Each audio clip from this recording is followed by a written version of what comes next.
Assalaamu calaykum waraxmatullaahi wabarakaatu. Anigu waxaan ahay Maxamed Faysal Cali. Waxaan ahay saaxiibkaaga cusub. Ugu horreyn, inta aanan muuqaalkan bilaabin, waxaan kaa codsanayaa inaad tagto meel ku habboon daawashada muuqaalkayga. Waxaan rajaynayaa inaad tagtay meel u qalanta daawashada muuqaalkaygan ama dhegaysigiisa. Ma laguu sheegay amase ma og tahay inaad tahay qof aan loo abuurin dhibaatada keligeed?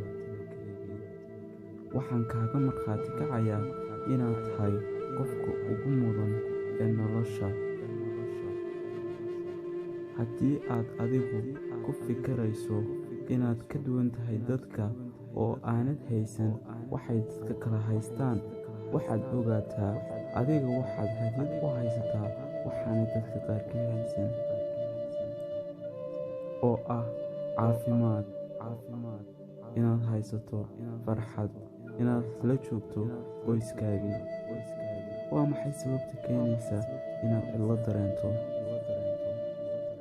Maxaa kugu kalifayaa inaad cabsato misena wakhtigaaga ugu badan ku qaadato meel aan u qalmin in wakhti lagu qaato? Ma og tahay inaad tahay adigu qofka ugu mudan nolosha, laakiinse dadku aanay badanka ku qirayn inaad tahay qof wanaagsan?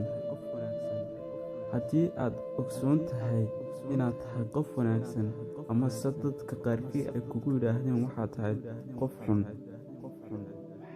u daa fikirkooda keliyata inay kula wadaagaan. Ha u cabsanin, yaani ku joojinin, waayo dadku marnaba kama arrimin karaan noloshaada.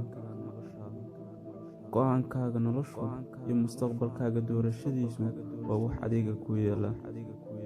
Sidoo kale waxaan kugula dardaarmayaa inaanad wakhtigaaga badankiisa ku lumin ka fikirka wakhtiyo tegay iyo xaalado kaa xumaaday, waayo adigu uma qalantid inaad ka fikirto wax tegay. Waxaan kaa codsanayaa inaad caawa markaad daawato muuqaalkaygan aad qaadan doonto go'aan noloshaada idilkii beddeli doona.